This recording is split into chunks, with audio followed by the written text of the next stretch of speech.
This broadcast is inappropriate for all ages right here on #WeAreMovieClub. It's time for Bad Movie Club. Salutations, I am Camerai, and I am conversation ready. This is pre-recorded, not live like it usually is. But we're here today to talk about Elektra here on Bad Movie Club, where bad movies, or movie ideas so bad are made manifest for us to discuss in disgust. And I don't want to talk about Elektra. I really fucking don't. Like, this is painful. I liked the Daredevil movie that was the concept for this. And after rewatching it the week before we watched this one over on Rabbit/Camerai, I realized that it's not great, and Ben Affleck doesn't necessarily make a great Daredevil. He makes a great Matt Murdock, I'll give you that, other than not being ginger. But Bullseye is one of my favorite villains, so like that movie gets a huge bias thing, and all that is gone in this, because we take the character I like least from Daredevil, Jennifer Garner as Elektra, and we give her her whole own shtick, and it's just hard for me to get behind it, like, the entire time. Especially since she doesn't look like any Greek person I've ever met. I'm just like, who is this again? Oh, yeah. Because if they had done it as a femme fatale movie with a little bit less supernatural stuff, would have been great. And I think she did Alias, which is probably why she got this role in the first place. I don't know, and I'm sure she had fun. It just doesn't do it for me. I'm not even saying she did a bad job. I'm just saying that I personally did not enjoy it as much as I probably should have, or as much as they wanted me to.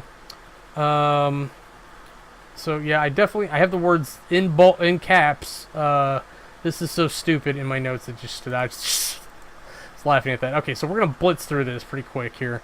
So it opens with narration, which I like backstory, I like establishing shit, but like opening on narration is like, no, I wanted a movie, turn the radio off.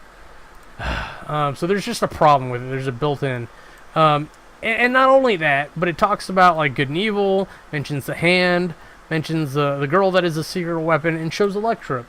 So I'm immediately questioning if this prologue spoils the entire movie. I honestly think it would be better if you just skipped that whole opening thing and just went with it. Because the assassination scene that follows is honestly, a perfect introduction to who Elektra is thought to be in this world at this point. Because Elektra went through a couple different phases in the comics, and this is for where she's at, this is pretty good. So we open on a guy who thinks Elektra's going to kill him. The head of security thinks she's an urban legend, and he tells him about how he's lost so many security details before he's ran each time. And by the time he's done telling the story, she's already taken out everyone. And it's not like he didn't just check in. Like, she waited for him to check in, started killing everyone. The guy finished telling his story, and then the chief of security panics. And I can't imagine she gave the same offer to everyone, but she does give him a chance to leave without getting killed twice. And then once he's dead, they have this weird conversation where he's sitting on the fire looking away. She's at the door, and he's very apparent of it. And he has a gun. She does this thing where she jumps to the target.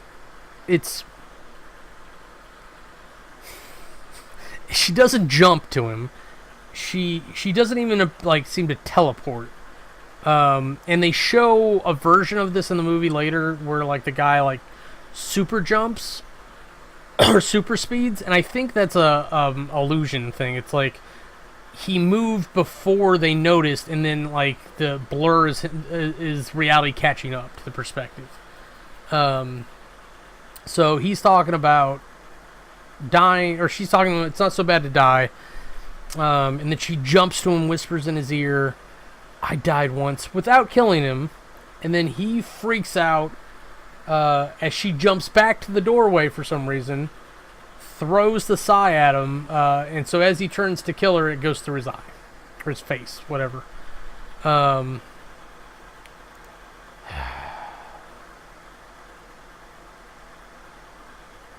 Okay, we're somewhere else. The guy's upset about the hand. We're at another place. Oh, yeah, so that's...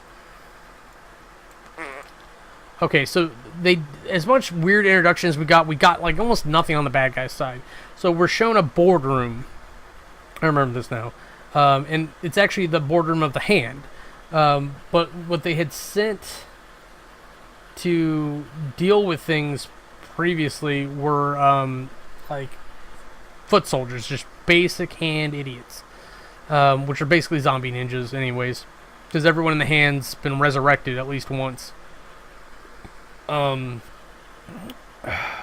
It's not the Lazarus Pool, because that's a DC thing, but the hand have a way of bringing the dead back, and it supposedly changes you. I think, but they use the opportunity to brainwash you as well, so tomato. Hero, I think is his name. I could be wrong. It's probably down here somewhere. It doesn't matter. The son of the head, Kagiri, is complaining about the hand, and he's waiting for his opportunity. And if you're familiar with like Japanese culture at all, this is kind of a big deal, but no one really gives a fuck in the movie or on the American audience. Quite honestly, but we go to another place, and it's Elektra compulsively cleaning. Guy shows up with money. She's talking about cleaning her DNA off shit. They argue about money. It's a lot of nothing, really nothing. You could delete that whole scene, other than like her making a phone call to the guy, which would have actually been a lot better. All done in shadows. Like, I need some time off, and she takes the payday. So there's a whole training montage. They show footage of Elektra dying that didn't happen in the first in Daredevil. When I say the first movie, I mean Daredevil. Elektra's a dick. Stick's a dick. Elektra's being dismissed. She's a big baby about it, and she thinks she's the ultimate weapon. So like, she's spoiled on that idea, I guess. I don't know. Fuck this movie. It's just so stupid. There's several places in the Marvel universe, both the comics and shows and movies, that like they talk about like the one great weapon to destroy humanity, and Black Sky, and just like, fuck all that. Some people are powerful, others are not. Galactus showed up. Now, granted, Thanos, maybe, spoilers, managed to get one over on us, but even the shitty Fantastic Four movie, we managed to send Galactus packing. You're gonna get your whiskers caught in the fan, you idiot. Oh god, stupid cat. So she ended up taking the job, right? Even though she wanted a vacation, so she goes away to this cabin. It's part of the assignment, which is horseshit. So her OCD kicks in. She starts rearranging fruit. She throws away a gift basket. She goes swimming. She has some crazy random flashbacks of her dad being a dick to her. Just keep swimming. Now, I'm not saying that like it wasn't good training that he was putting her through. I'm not saying that it wasn't done with love. I'm just saying it's a little rough. And if you're sensitive, it can be traumatizing. And that's part of your job as a parent, to recognize what's happening with that, and when to give in and when not to give in. So, back at the cabin, because she never left, Elektra catches a teenage girl burglaring her, which actually does this cool thing where she throws a knife, it pins her sleeve, and the girl's just like, "Oh, that's awesome! How did you do that?" Not, "You nearly killed me, dumb bitch." And that's why I say, like, don't aim for hands and sleeves. Go for guaranteed hits. Especially if you're not, like, trained. It's just... ugh. So it's just completely unfazed. So Elektra comes onto her, and she manages to pull a necklace out of her pocket or something. And I thought it was the one that she left on the route for Matt. So that means that somebody went back and got it, or not. Because I thought that was the one in Braille that he had gotten her, and then she returned it, essentially. Or she made one that for him that had her name in Braille, so he could read it. But it's essentially the same type of necklace. I guess being OCD, she just wears whatever, the same type of thing. So again, she's waiting. She works out, she has nightmares, she meditates. And this is all to facilitate some kind of natural meeting between her and the neighbors before she has to kill them, which is a stupid fucking waste of time. Just give her the target and and have her go after him. But she finally meets the neighbor guy. She doesn't rat out his daughter. She's kind of a dick to him because that's her MO. Oh god, just like a lot of Jennifer Garner being a bitch, and like, I'm not saying she's like that in real life, but like, it just makes me imagine that she's not a treat to deal with in person. And I'm sure she's lovely, but okay, so she finally threatens to walk. The girl sneaks up on her and invites her to Christmas dinner. So Dad's mad at Abby. Abby ambushes Dad with Elektra. They both try to parent Abby for no reason. This just lots, and then like a little sweet mother-father moment after dinner. Just useless silliness. Like, it's as a writing mechanic, it's building that relationship so that the audience can connect with everything and not just be like, yeah, kill her because we're psychopaths. But for whatever reason, like, that's when she gets the kill order, when she finally starts to bond. That means that they waited too late. They did everything wrong. Fuck the hand. And of course she can't do it because she's not a heartless hand ninja, which honestly I thought was pretty funny. And she tries to leave. And then she realizes that if she doesn't kill him, they'll send somebody else. And so she goes back and fights the ninjas at the cabin. She impressively kills one through the roof with her little sai thing. Now, granted, the sais are huge. They're about... I'm looking at the poster behind me. If you look right here, you can see... You can see that it's about the same... the same length as her upper arm. So she manages to put it through the roof, through the guy. And then... if I remember right, they explode in like this green mist stuff, which is stupid. Oh god. And she hides him. She fights the ninja. He has this weird, shitty dart gun. It's an automatic dart gun, which is impressive, but it's a revolver, so it automatically sprays about 6 darts at a time. I didn't catch him changing rounds. What is cool about the hand, because this is consistent with the comics, is that like when they're caught, usually they'll kill themselves, so that they can't talk, and then maybe they'll be resurrected later on. So like, who was it? I don't know. Somebody had a habit of like doing extra damage to them once they were dead. It's just so like the resurrection part was harder, because you can still be resurrected even though you've been beheaded.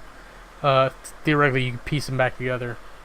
But it's a small, weak explosion when they explode.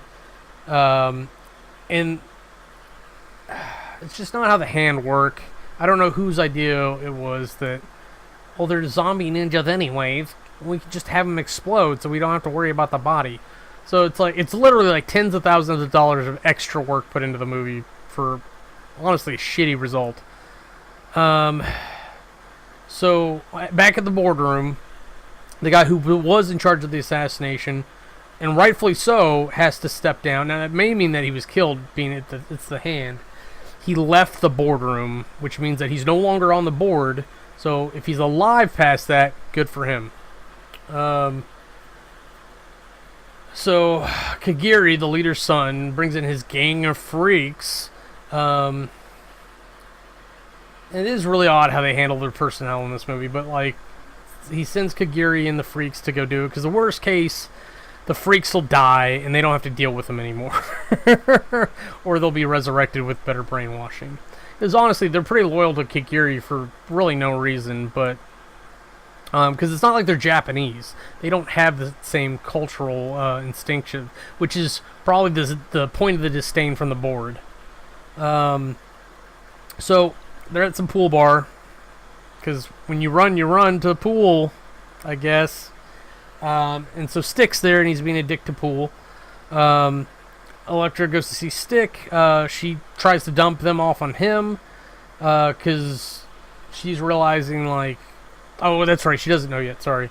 So, I don't know, I'm going to try to summarize all of this. She gets owned by Stick, she tries to leave, she ends up taking him with her after all, because she sees Tattoo's hawk. So,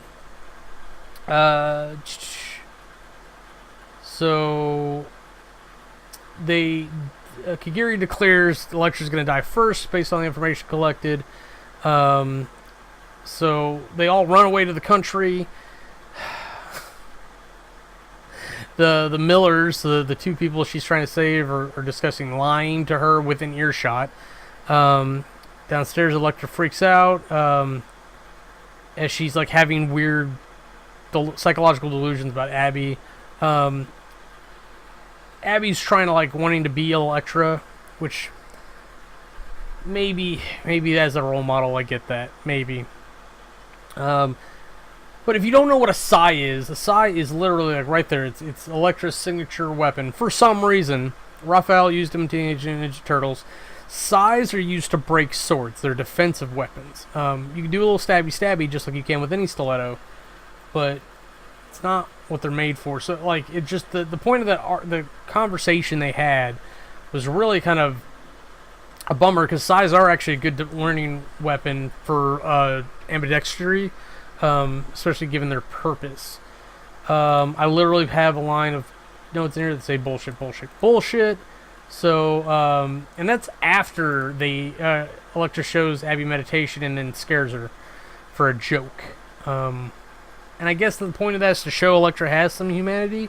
That's kind of been the thing. Like, it's a lot of character development on Elektra of her becoming a person again after losing her mom, losing her dad, dying, being kicked out of the order. So the next morning, the owner of the house they're staying at ends up shooting at the bird finally. Because I would have, honestly, I may have just taken shots near it to scare it off anyways. The rest of them take a tunnel out of the place. He sacrifices himself. Kagiri ends up pulling all the thoughts and shit out of his head. This is probably the cool action scene, honestly. The one that people may talk about maybe later in the bushes, like the hedge maze and everything. I like the one at the house. Because, oh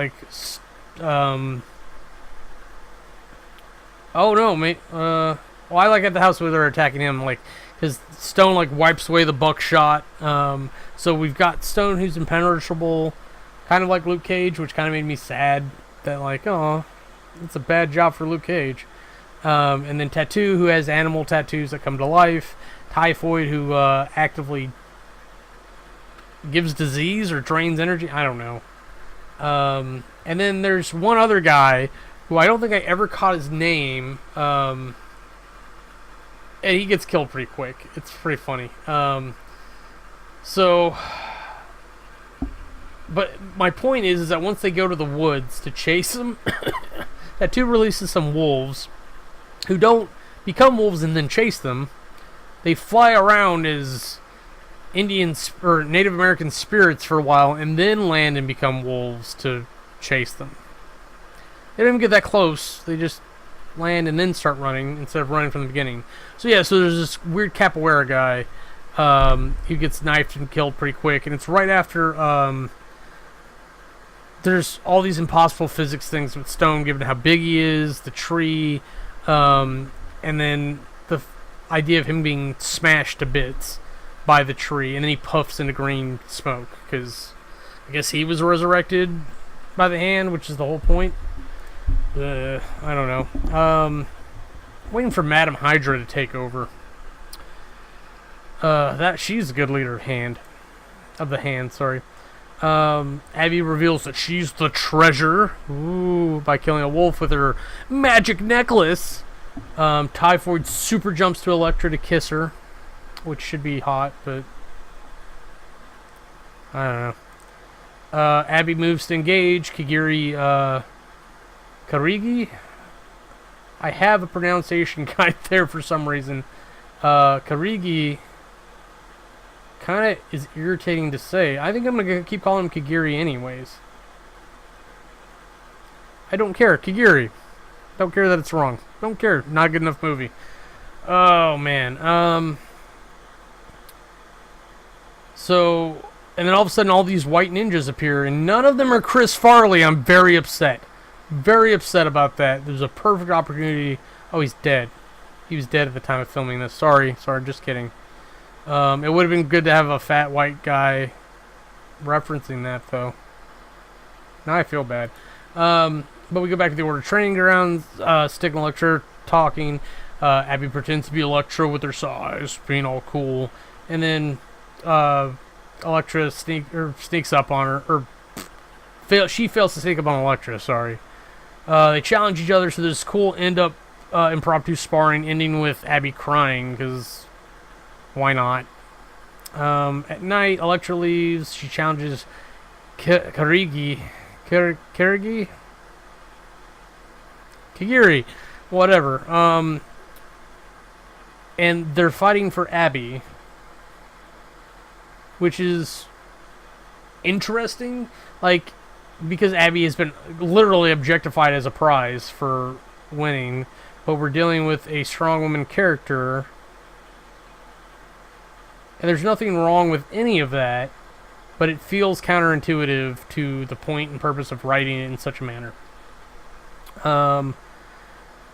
So at the Nachos Mansion, hand ninjas attack, because before you have a boss battle, you have to kill a bunch of minions, right? She uses the stove to kill them, which is both clever and disappointing, because just give us the action that we wanted. Kagiri... See, I wrote Kagiri this late. His name is ridiculous. He attacks using sheets.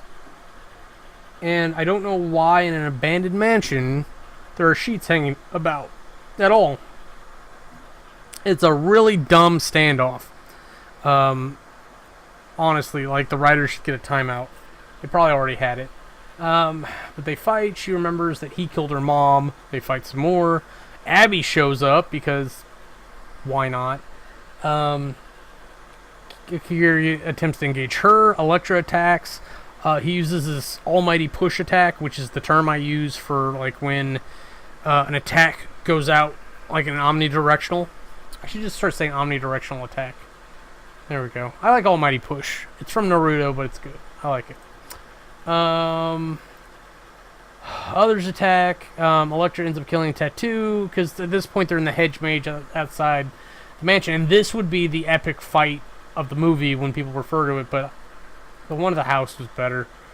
The woods is maybe not so great. But, like, I don't know, there's just less going on. Fuck it. I'm defending the dead horse at this point. Just beat it more. So Elektra ends up killing Tattoo, which kills all the snakes, which saves Abby. She gets up and engages Typhoid. Typhoid manages to get the upper hand. Kagiri and Elektra are fighting by an old well, which is cute. That there's an old well on the premises. He wins. I don't know why he's the apparent winner at that point. But he does that shift at her that I was talking about at the beginning of the podcast. And, honestly, fuck. Like, I don't get it. Like, it's really like he ran at her, and then, like, his power is to stop the perception of him moving, so that all of a sudden it looks like he's super speeding when he was there the whole time. It's like a magician's trick. She stabs him, though, and then he falls down the well. And then she does this literally an impossible throw through the bushes, because it just would have hit too many branches, and she couldn't see that far. Now, granted, if she's concentrating properly, she can have, like, this mind's eye spirit vision, but it still would have hit too many branches, because it went through too many bushes, and kills Typhoid. And then she manages to find Abby, who she now is taking a paralyzed young girl up to her bedroom. She wakes up, and the next day, Elektra kisses Daddy goodbye. She talks to Stick. I've literally lost any care for anything that's happening in this movie at this point. It's my note. And she walks out the gate. So, we spend this whole movie seeing Elektra humanize, and we see her dealing with the fact of not being the special one, because Abby's now the special one, even if Elektra was before. And even if she was the special one that saves the special one, because that's how these things work sometimes. Watch Iron Fist. Fuck. I don't leave the movie with anything. I just leave with this empty feeling, wanting some hours back. Kind of upset the Typhoid died. Like, not even saying like I'm into her, but like she kind of had this like sexy power of like just death and famine everywhere I go. It seemed controllable, but she just didn't feel like controlling it. So that she literally had the power to to kill with love. There's something like weird, romantic, and messed up in it that I like. Like if we were going back in time and saying like give this villain its own movie, I'd want Typhoid to have her own movie. Like I'd love to see the Typhoid movie where she ends up getting killed at the end and then resurrected by the Hand to serve under Kagiri. But that's Elektra. Like, gah. I'm just looking at these notes. Just so much I just don't care about. Stick sucks. Elektra sucks. Abby sucks. The bad guys weren't even that great. Stone was a little cool. Tattoo had an interesting power. Capoeira's not a superpower. Typhoid was cool. The guy with the shotgun was a better hero, even though he died. That's part of what makes you a hero sometimes. But that was a little bit here from let's see, Bad Movie Club, right here on hashtag WeAreMovieClub. If you see anything else we're up to, go ahead and click the annotations and they'll take you to other channels. Thanks for watching.